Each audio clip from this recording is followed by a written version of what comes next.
유다의 왕 아몬의 아들 요시야 왕 13째 해부터 오늘까지 23년 동안 여호와의 말씀이 내게 임하기로 내가 너희에게 꾸준히 일렀으나 너희가 순종하지 아니하였느니라. 그러므로 여호와께서 그의 모든 종 선지자를 너희에게 끊임없이 보내셨으나 너희가 순종하지 아니하였으며 귀를 기울여 듣지도 아니하였도다. 그가 이르시기를 너희는 각자의 악한 길과 악행을 버리고 돌아오라. 그리하면 나 여호와가 너희와 너희 조상들에게 영원부터 영원까지 준 그 땅에 살리라. 너희는 다른 신을 따라다니며 섬기거나 경배하지 말며 너희 손으로 만든 것으로서 나의 노여움을 일으키지 말라. 그리하면 내가 너희를 해하지 아니하리라 하였으나 너희가 내 말을 순종하지 아니하고 너희 손으로 만든 것으로서 나의 노여움을 일으켜 스스로 해하였느니라. 여호와의 말씀이니라. 그러므로 만군의 여호와께서 이와 같이 말씀하시니라. 너희가 내 말을 듣지 아니하였느니라. 보라, 내가 북쪽 모든 종족과 내 종 바벨론의 왕 느부갓네살을 불러다가 이 땅과 그 주민과 사방 모든 나라를 쳐서 진멸하여 그들을 놀램과 비웃음거리가 되게 하며 땅으로 영원한 폐허가 되게 할 것이라. 여호와의 말씀이니라. 내가 그들 중에서 기뻐하는 소리와 즐거워하는 소리와 신랑의 소리와 신부의 소리와 맷돌 소리와 등불빛이 끊어지게 하리니 이 모든 땅이 폐허가 되어 놀랄 일이 될 것이며 이 민족들은 70년 동안 바벨론의 왕을 섬기리라. 여호와의 말씀이니라. 70년이 끝나면 내가 바벨론의 왕과 그의 나라와 갈대아인의 땅을 그 죄악으로 말미암아 벌하여 영원히 폐허가 되게 하되 내가 그 땅을 향하여 선언한 바 곧 예레미야가 모든 민족을 향하여 예언하고 이 책에 기록한 나의 모든 말을 그 땅에 임하게 하리라.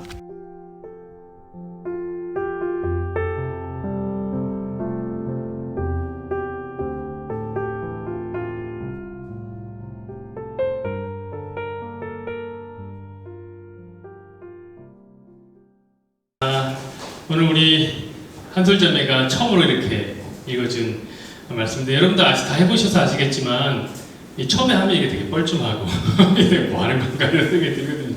잘 해주셨습니다. 이 말씀을 중심으로 해서 사소한 관심이라는 제목으로 우리 함께 말씀을 나누겠습니다. 여러분, 관심에는 엄청난 힘이 있습니다. 사람들은요 저마다 관심이 있는 분야에 몰두하곤 합니다. 성공한 사람들을 보면 되게 한 분야에 탁월한 관심을 보이곤 합니다. 저는 그 백종원 씨가 가끔 그 음식을 먹고 난 다음에 그 음식 재료를 맞추는 거 보면 진짜 너무 신기해요. 놀라움을 금치 못하겠습니다. 근데 재료만 맞추는 게 아니라 가끔 보면 뭐 비율까지도 막 맞춰요. 이거 어느 정도 들어갔구나 이러면서 맞추더라고요. 대단한 실력입니다. 근데 그 백종원 씨가 아주 어렸을 때부터 이렇게 먹는데 관심 많았다고 그러더라고요. 뭐 먹을 때 보면 이 안에 뭐가 들어가 있을까 이렇게 늘 생각했대요. 그리고 여기 뭘 더 넣으면 맛있고 뭘 빼면 맛있을까 이런 생각을 했다고 하더라고요. 저는 그런 고민이 없거든요. 그냥 주면 먹는 거지요 뭐. 근데 그렇게 고민했다는 거죠. 자, 그의 음식에 대한 관심이 오늘의 백종원을 있게 한 것이 아닐까 라는 생각이 듭니다. 전에 그 K-POP 스타를 보는데 제가 박진영 씨를 보면서 느꼈던 그 놀라움이 있습니다. 그게 이제 백종원 씨에게서 또 느낀 거죠. 어떤 거냐면 박진영 씨도 음악을 듣고 있는데 이렇게 음악을 들으면 그 코드와 스케일, 모드 그리고 하나하나까지도 다 맞추더라고요. 다 맞추더라고요. 진짜 와, 대단하다 이런 생각이 들었어요. 제가 옛날에 찬양인도를 했을 때요, 지금 뭐 안 하지만 찬양인도 했을 때 그냥 노래만 잘하면 되는 줄 알았어요. 처음에. 근데 찬양인도는 사실 노래 못해도 돼요. 못해도 되는데 뭐가 잘해야 되냐면 악기 소리를 잘 들어야 돼요. 그러니까 찬양 인도자는 귀로 해야 되는 거예요. 귀가 좋아야 되는 거거든요. 그러니까 보통 이제 밴드 음악이라고 하면 드럼, 건반, 기타, 베이스 이 네 가지 악기로 이제 구성되어 있는 거 아닙니까? 그러니까 이 정도는 들어야 되는 거예요. 찬양 인도자가. 왜냐면 그게 들어야지 어떤 악기가 틀렸으면 틀렸다고 얘기를 해주고 맞으면 이렇게 이 방향으로 가자 이렇게 얘기해 줄 거 아닙니까? 근데 여러분 처음에 듣잖아요. 건반 소리도 잘 안 들리긴 하는데 그 베이스 소리가 그렇게 안 들려요. 너무 안 들려요. 나중에 한번 음악 들으면서 베이스 소리를 한번 따라가 보세요. 금방 잃어버릴 거예요. 길을 잃어버릴 거예요. 잘 안 들려요. 저도 처음에 베이스 소리가 그렇게 안 들리는 거예요. 근데 문제는 이 베이스가 음악의 뼈대 역할을 한단 말이에요. 그 베이스 못 들으면 말짱 꽝입니다. 아무것도 못 해요. 그래서 제가 이 베이스 소리를 듣기 위해서 음악을 얼마나 들었는지 모르겠습니다. 찬양을 들으면서 은혜를 받으려고 들어야 되는데 계속 베이스만 따는 거예요. 베이스만. 제 관심 베이스에 있었습니다. 그런데 어느 날 그 베이스 소리가 귀에 훅 들어오더라고요. 베이스가 틀리잖아요. 그 틀리는 음이 대문짝만하게 귀에서 들려요. 이게 관심을 갖고 계속 뭔가를 하면 들리더라고요. 근데 뭐 문제가 있긴 합니다. 무슨 문제가 있냐면 악기 소리가 들리잖아요. 그럼 그때부터 찬양의 은혜를 못 받아요. 은혜를 못 받아요. 맨날 정지하기 바빠요. 저거 또 틀렸네. 연습 안 하나 요즘에? 계속 그런 생각을 한단 말이에요. 그런데 베이스의 파장뿐만 아니라 박진영 씨는 음 하나하나를 듣는 거예요. 그 모두를 듣는 거예요. 스케일을 다 듣는 거예요. 와, 이거 진짜 대단하다. 음악을 얼마나 들었을까? 공부를 얼마나 많이 했을까? 알고 보니까 정말 음악을 많이 들었다고 하더라고요. 어렸을 때 음악에 관심이 많았대요. 그러니까 맞는 것 같아요. 관심이 바로 힘이다. 이게 맞는 것 같아요. 관심의 무게만큼 우리의 뇌도 무거워지는 겁니다. 제가 특별히 관심에 있는 놀라는 이유가 있어요. 그게 뭐냐면 이 다양성만이 진리라고 말하는 이 포스트 모더니즘 세계관 속에서 빛이 나는 건데, 제가 말이 거창하게 했지만 되게 쉽게 말하자면 이런 거예요. 이상한 오덕들을 보면 정말 놀랄 때가 있습니다. 이상한 오타쿠들이 있잖아요. 매니아들이 있잖아요. 와, 어떻게 저런 걸 다 알지? 여러분 그럴 때 없나요? 저는 처음으로 놀랐던 때가 제 친구가 하나가 그 차를 그렇게 좋아합니다. 차를 너무 좋아해서 바퀴만 봐도 차종이 뭔지 어디 브랜드 건지 다 얘기해요. 사이드미러 하나만 봐도 다 알아요. 다 맞춰요. 차량의 스펙까지 줄줄 읊습니다. 진짜 저는 참으로 신통방통하다는 생각이 들더라고요. 왜냐면 전 차에 관심이 1도 없어요. 차종이 뭔지를 몰라요. 그냥 봐도 못 읽어요, 잘. 얼마나 관심이 없으면 엔진오일 안 갈고 한 2만씩 탄단 말이에요. 그러니까 사람들이 그러면 놀라더라고요. 탄 냄새도 나고 뭐 가끔 뭐 그렇습니다.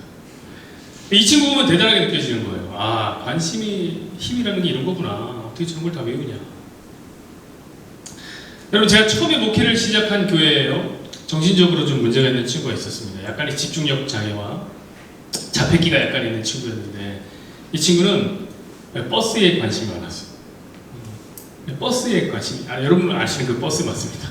버스 노선을 특히 관심 있게 봤는데, 버스 노선을 모두 외우고 있는 거예요. 자기가 아는 버스의 노선을 다 외우고 있는 거예요. 저로서는 이해가 안 되죠. 왜 저럴까? 고등학생이 주기율표를 차라리 외우지. 그거 뭐로 외우고 있을까, 그거를. 근데 그런 친구예요. 매 주일이 되면 주일마다 어떤 버스에서 훔쳐왔는지 모르겠는데, 여러분 버스 알죠? 옆에 벽면에 붙어있는 그 노선표 있잖아요. 그걸 어디서 훔쳤는지 모르겠는데 그걸 항상 가져와서 자랑해요. 이걸 막 보여주면서 범죄거든요.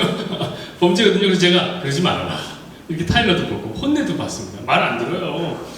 문제는 얘가 도둑질 했다는 것도 문제인데, 정말 큰 문제는 뭐냐면, 저는 진짜 아무 관심이 없는데 저한테 그걸 들리고 저는 그걸 외우는 거예요. 계속. 자기 다 외웠다고 확인시켜 주는 거예요. 제가 그게 너무 힘들어요. 제가 그 소리가 듣기 싫어서 얘 신고할 뻔했잖아요. 제자를 제가 경찰에 신고할 뻔했습니다. 너무 듣기 싫었어. 제가 언젠가는 제 설교에 대해서 한번 물어봤습니다. 야, 전도사님 그거 말하지 말고 마. 전도사님 설교는 어땠냐? 오늘 설교 어땠냐? 라고 물어봤더니 놀라운 사실이고요. 이 친구가요, 그때도 제가 전도사인지 모르더라고요. 진짜 내가 선생님과 전도사의 차이를 몰라요. 그래도 어떻게 이 노선 다 외울까? 관심이 힘이 있는 거예요. 여러분, 그 관심 때문에 어떤 사람은, 우리는 1도 관심이 없는 일본 애니메이션의 여자 캐릭터를 다 외우고, 그 중에 한 캐릭터와 영원 결혼을 시켜놓고, 그 관심 때문에 어떤 사람은 우리는 아무 관심이 없는 그 아이돌의 스케줄과 동선을 꿰고 매일매일 따라다녀도 지치지 않는 새로운 힘과 독수리의 날개쳐 올라가는 체력을 얻어내고, 또 그 관심 때문에 남편들은 아내들이 그렇게 싫어해도 밤마다 컴퓨터 앞에 앉아서 방구석 솔저가 돼서 웹상에서 전쟁을 치르는 겁니다. 관심 때문에. 그래서 저는 이 관심이라는 것이 이 세상을 움직이는 근본적인 힘이라고 생각합니다. 저는요, 여러분에게 이 관심이 많았으면 좋겠어요. 여러분이 호기심이 많았으면 좋겠어요. 그리고 이왕이면 그 사소한 일보다 큰 일에 관심이 좀 많았으면 좋겠어요. 장난감 같은 거, 프라모델 이런 거 모으는 것도 좋지만 여러분이 하는 일에 관심이 많았으면 좋겠어요. 몸에 안 좋은 담배나 술 여기에 관심 갖는 건 좋은 건지 모르겠습니다만 이거보다 가족의 건강에 더 많은 관심이 있었으면 좋겠습니다. 아마 그건 세상 사람들도 다 그렇게 생각할 겁니다.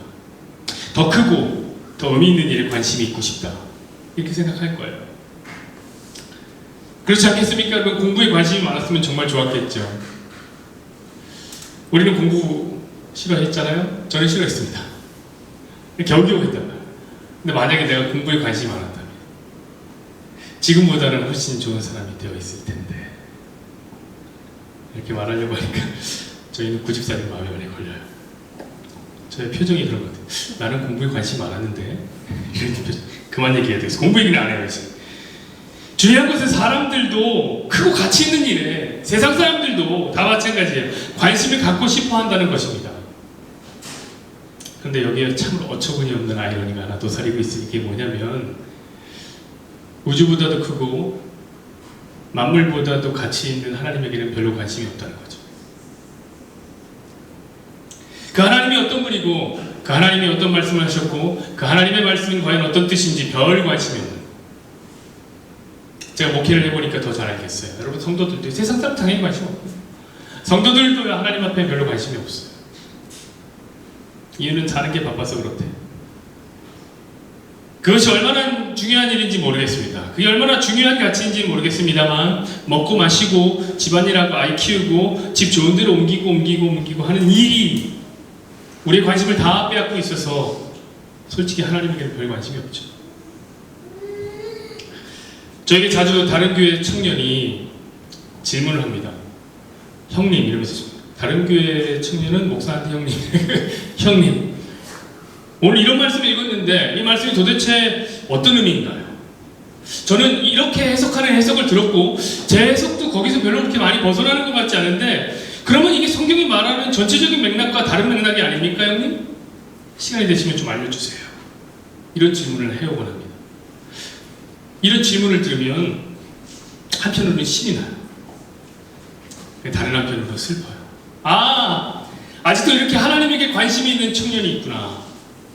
하나님이 목회를 하는 이 목회자에게 큰 기쁨을 주시는구나. 그 질문을 때 한편으로는 되게 기뻐요. 근데 다른 한편으로는 근데 우리 교회 성도들은 뭐하지?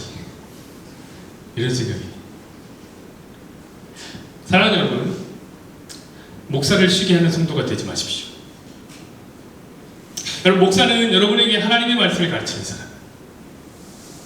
여러분들 쫓아다니면서 사람 만나고 신방도 하고 고민 상담도 하고 무슨 좋은 일이 있으면 좋은 자리 있으면 구색 맞추기 위해서 제가 가기도 하고 초대하기도 제가 초대받기도 하고 초대하기도 하는 그것도 물론 제가 해야 되는 일이지만 이건 목사의 주 업무가 아니에요. 그건 저나 여러분이나 똑같이 해야 되는 인간관계일 뿐이란 말이에요. 목사의 일은 예수님 소개하는 일이에요. 목사의 일은 하나님에 대해서 알려드려요. 그럼 여러분, 저에게 일을 많이 주십시오.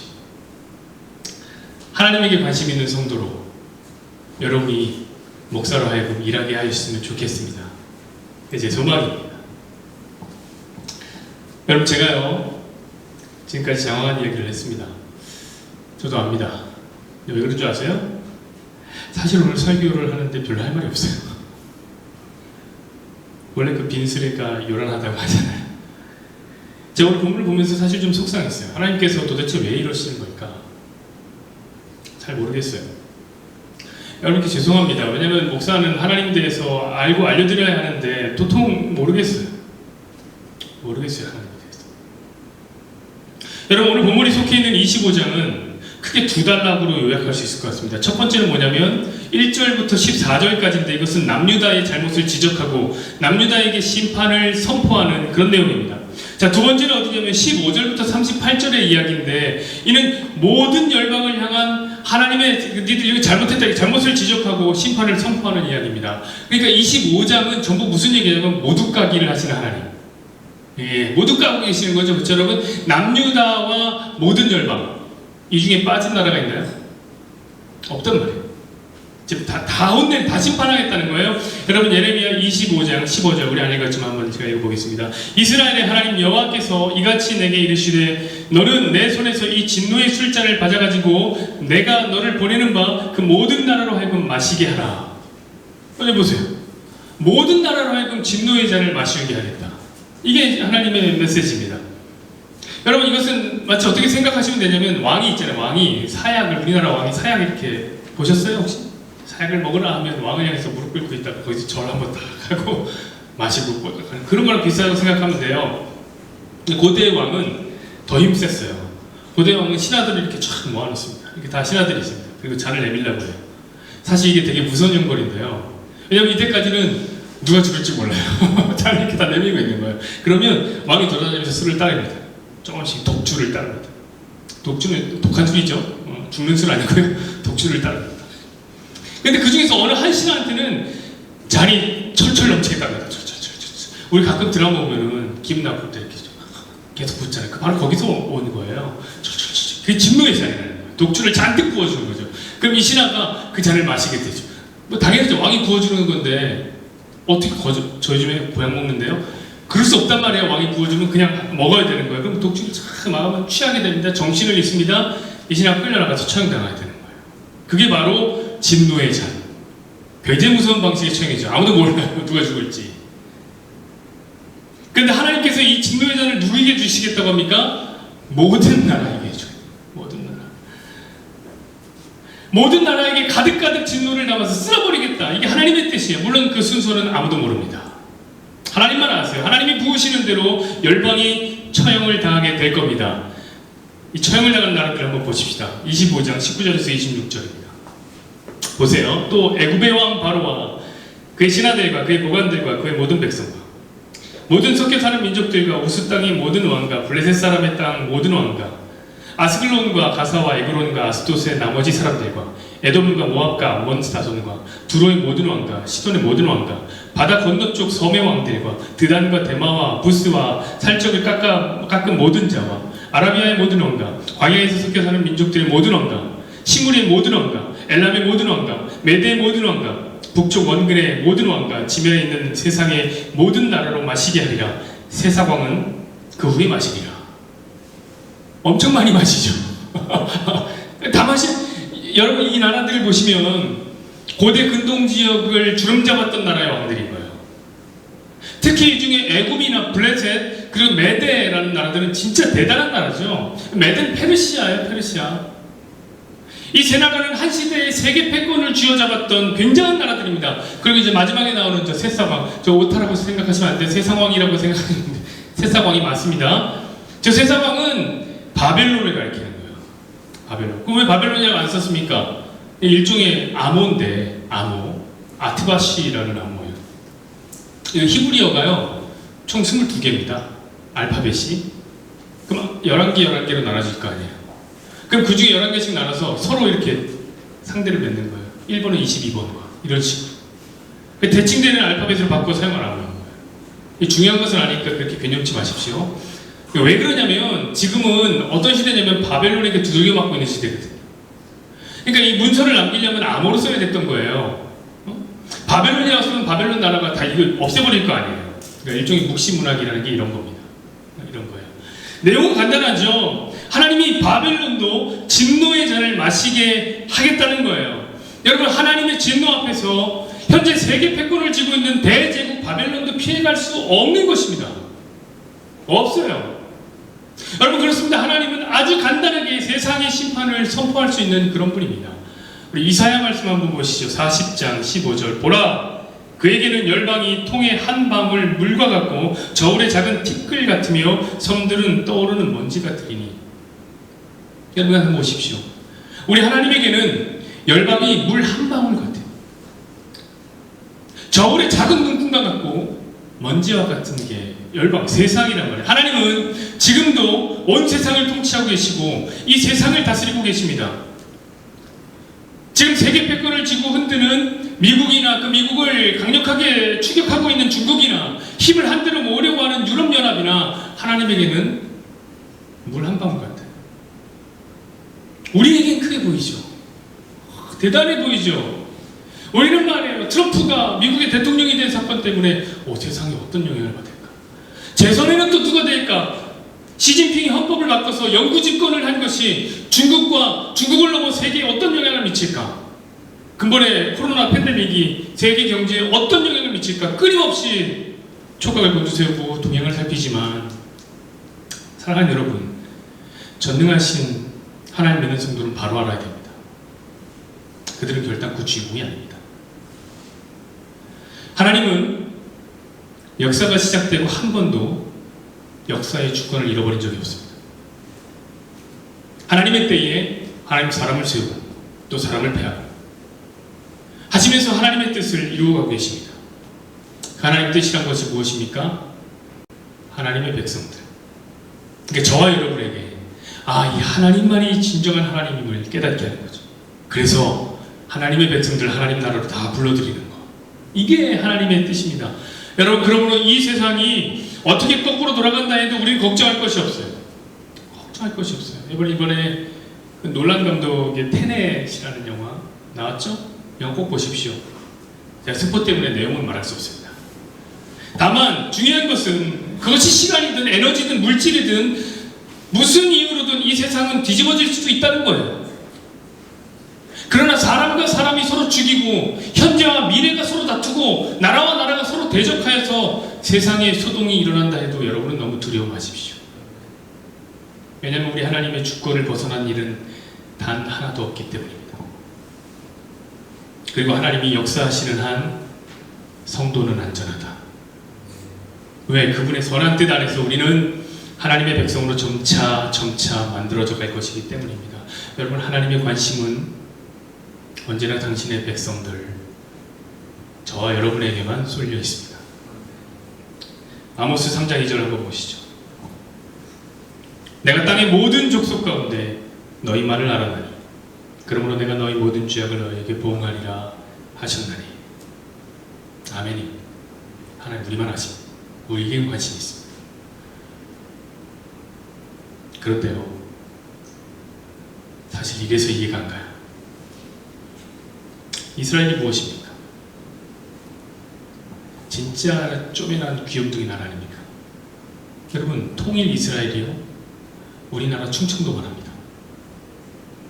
진짜 좁아요. 솔로몬이 뭐 엄청난 왕인 것 같고 다윗이 뭐 대단한 왕인 것 같아도, 여러분 사실 역사적으로 보면 진짜 코딱지만한 땅 하나 가지고 있는 왕국이라는 말이 무색한 나라의 왕들입니다. 다윗이 무엇입니까? 원래 다윗은요, 여러분 초창기만 해도 헤브론이라는 성의 성주였어요. 왕이라고 말하기 없어요. 근데 그것도 왕이라고 그 안에서 왕노릇하고 있습니다. 근데 여러분 딱 까놓고 이스라엘의 역사를 얘기하자면 다윗과 솔로몬 때 빼고 완전할 때 있었나요? 문제 없었던 때가 있어요. 다 문제가 있어요. 솔로몬도요, 말년에 보면요 계속 반역하는 나라들 때문에 힘들었어요. 여러분 그 외에는, 다윗과 솔로몬 외에는 늘 주변의 거대한 국가들 때문에 이리 치이고 저리 치이고, 진심 아무것도 아닌 나라, 귀염둥이 나라, 그 이스라엘에 있다. 그런데 여러분, 하나님의 관심은 이토록 아무것도 아닌 이스라엘에게 있었습니다.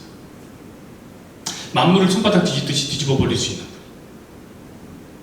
마치 타노스가 손가락 한번 튕기면 세상의 절반을 날려버리는 것처럼 하나님 더 큰 일도 하실 수 있는 분, 왜 이리 이스라엘에게는 꼼짝을 못 하시는 걸까? 이해가 안 가는 거예요. 여러분 보면 3절 4절을 한번 보십시다.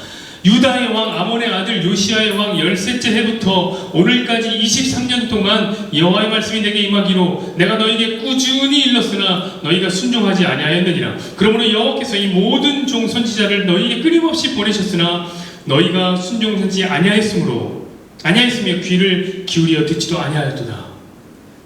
여러분 지금 하나님은 예레미야를 시켜서 이스라엘을 꾸준히 설득하고 계신 거예요. 여러분 그건 하루 아니에요. 이틀 아니라고. 일주일 아니, 한 달 아니에요. 무려 23년 동안. 하나님이 23년 동안 이스라엘에게 돌아와라 하고 계십니다.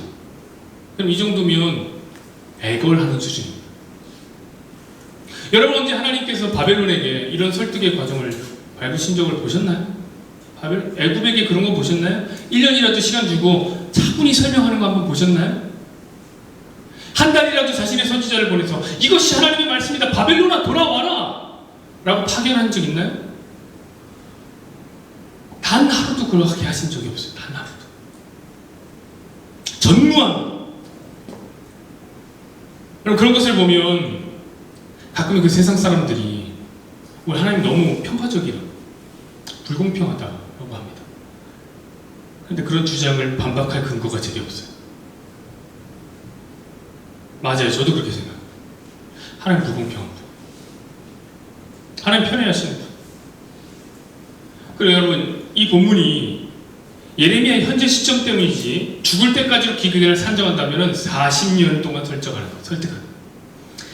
예레미야는 40년 동안 이스라엘을 설득했어요. 돌아오라고 좀 돌아오라고 설득 계속합니다. 그리고 하나님 또 뭐라고 말씀하십니까? 내가 선지자들 너희에게 보냈대요. 선지자.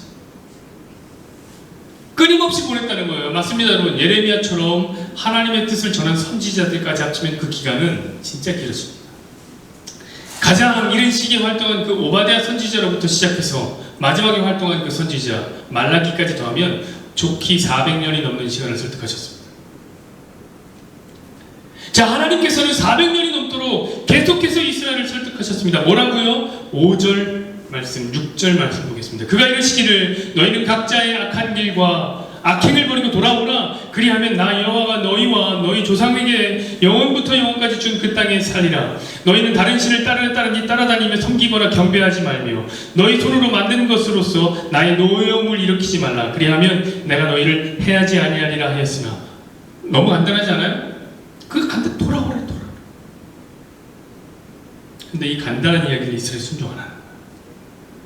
7절 보시죠. 너희가 내 말을 순종하지 아니하고 너희 손으로 만든 것으로서 나의 노여움을 일으켜 스스로 해야 하느니라. 그래서 하나님이 어떻게 하신다는 겁니까? 9절 말씀 보시죠. 보라, 내가 북쪽 모든 종족과 내 종 바벨론의 왕 느부갓네살을 불러다가 이 땅과 그 주민과 사방 모든 나라를 쳐서 진멸하여 그들을 놀램과 비웃음거리가 되게 하며 땅으로 영원한 폐허가 되게 할 것이라. 여호와의 말씀이니라. 바벨론에게 넘기겠다는 거예요. 근데 그것도 어떻게 넘깁니까? 12절 보시죠. 여호와의 말씀이니라. 70년이 끝나면 내가 바벨론의 왕과 그의 나라와 갈대아인의 땅을 그 죄악으로 말미암아 벌하여 영원히 폐허가 되게 하되. 딱 70년 동안 넘겨준다. 딱 70년. 여러분은 어떻게 생각하세요? 어떤 사람들은 이것도 과하다고 하더라. 아니 어떻게 하나님께서 사랑하는 자기 백성을 다른 나라에게 넘겨요? 이래. 이스라엘 백성 불쌍해요. 예끼 이 사람아. 양심도 없다 진짜. 전혀 이스라엘 하나도 안 불쌍해요.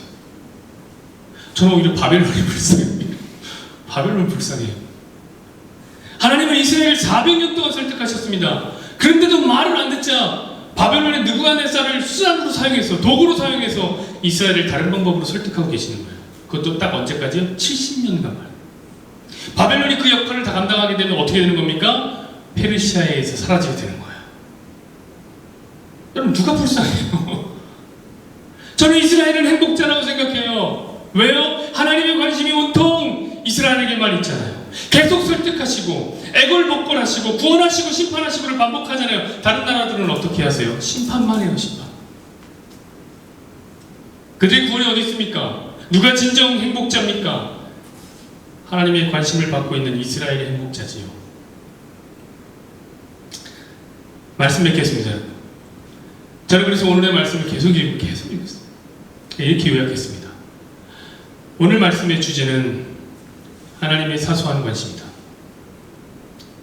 더 적나라하게 말씀드리면 하나님이 되게 쓸데없는 관심이다. 도대체 왜 하나님이 이스라엘에게 이런 관심이 있는지 저는 모르겠어요. 저는 여러분 성경에 관심이 많은 사람이 아닙니까? 그래서 성경을 연구하는 사람이에요. 그럼 아무래도 여러분보다 제가 더 성경에 대해서 잘 알지 않겠습니까? 아무래도 하나님의 마음을 더 잘 알지 않겠습니까? 관심이 힘이니까 그렇다고 생각합니다. 그런데 이건 모르겠다. 하나님 왜 이스라엘에게 이렇게 관심 많은지. 근데 이 의문은 오늘날에도 여전히 제 안에 남아 있습니다. 여러분 우리가 누굽니까? 우리가 바로 영적 이스라엘이에요. 근데 우리가 이스라엘과 똑같단 말이에요. 우리가 무엇입니까? 우리가 하나님에게 관심을 받을 만한 어떤 매력이 있죠. 그런데 우리는 심지어 우리 편에서도 하나님에게 별 관심이 없어요. 그러고 보니까 우리가 하나님을 닮은 것 같아요. 가장 크고 가장 중요한 하나님에게는 별 관심이 없고 하나님에 비하면 지극히 사소한 우리 인생에 펼쳐진 일들만 온통 관심이 있으니 하나님이 이스라엘이라는 사소한 것에만 관심이 있는 것처럼 우리도 어쩌면 사소한 관심만 있는 게 아닐까. 그래 더 이해가 안 돼요. 하나님이 만물의 찢기 같은 우리에게 왜 관심이 많은지. 우리는 하나님에게 관심도 없는데. 그리고 더 나아가 그 이해할 수 없는 관심이 더 이해할 수 없는 사랑이 되고 저와 여러분을 위해서 하나밖에 없는 아들을 죽이는 정말 이해할 수 없는 일까지 하나님이 버리신 겁니다. 그래서 오늘 말씀의 결론은 그렇습니다. 하나님의 사소한 관심. 에라 나는 모르겠다. 하지만 그 관심 때문에 내가 살았다.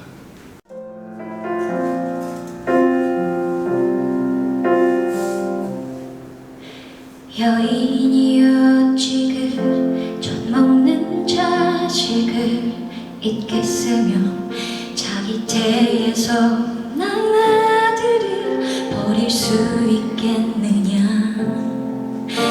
그들은 혹시 잊을지라도 나는 너를 잊지 아니할 것이라. 여인이여 지금 젖 먹는 자식을 잊겠으며 자기 태에서 난 아들을 버릴 수 있겠느냐. 그들은 혹시 잊을지라도 나는 너를